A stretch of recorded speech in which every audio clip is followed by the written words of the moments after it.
Gaming Custodian. Hello and welcome to another episode of Weird and Wired. Today's flavor is gaming firsts, so let's get moving. It was the year 1940 when the American nuclear physicist Edward Euler Condon showcased his machine, the Nimatron, at the New York World Fair. The Nimatron was an electromechanical machine playing the mathematical strategy game Nim. In order to have a more dramatic effect, he delayed the machine's move, so it appears to be thinking. In October 1958, physicist William Higginbotham created what is thought to be the first video game for the annual Visitors' Day at Brookhaven National Laboratory in Upton, New York. Thinking of most exhibits being rather dull, he was driven to come up with something to better capture visitors' interests. While the first known usage of a joystick in video games was Ralph Baer's TV game number 2 in 1967, Sega was first to use it in an arcade game. In MotoPolo, the joystick moves a small foam motorcycle over the playfield, trying to push a ping pong ball. In Missile, the player steers the missile and fires it with the press of a button. Computer Space was created by Nolan Bushnell and Ted Dabney as XYZZY in 1971 and manufactured by Nothing Associates. The game is a coin-operated derivative of the 1962 game Spacewar. The Computer Space arcade cabinet reflects the funky space-age design of the 70s. The first video game competition, the Intergalactic Spacewar Olympics, was held on October 19, 1972. Rolling Stone magazine provided coverage, free beer, and the main prize, an annual subscription. The three events were 5-player free-for-all, 2 vs 2, and the singles competition. Ralph Baer invented the first affordable home consumer video game console that could be used with a regular TV, the legendary brown box. It served as the basis for the Magnavox Odyssey, released in 1972. It also featured the first light gun that could be purchased as an add-on. While Space Wars had quite a few different versions running on different systems, the first sequel was Pong Doubles, released as an arcade game by Atari in 1973. Up to 4 players, 2 on each team, can bat a ball to the other side. Atari needed something to fight off other manufacturers that released unlicensed clones.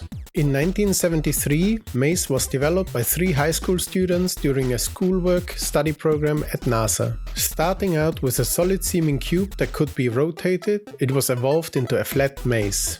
Over time, shooting elements were added, and it was possible to play on 2 computers connected together. In 1973, the dystopian movie Soylent Green was released. It follows a detective investigating the murder of a Soylent Corp board member. The space-age design of the Computer Space cabinet makes it fit in nicely with the rest of the furniture of rich people's apartments. Mattel released the first handheld electronic game in 1976.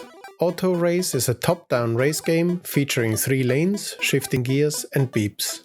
Opponent vehicles move towards the player in an effect similar to vertical scrolling, and the player must avoid them. The speed can be shifted by changing gears. Fairchild licensed the Elbex Computer Corporation's prototype in 1976 after impressing Fairchild's lead engineer Gerald "Jerry" Lawson.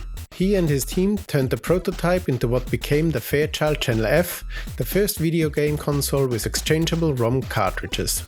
Over 300,000 units were sold. The 1977 released Colossal Cave Adventure is a text-based adventure game. Its creator Will Crowther added the cheat code XYZZY at the request of his sister, who playtested the game. It enabled her to teleport between 2 locations, the Inside Building and the Debris Room.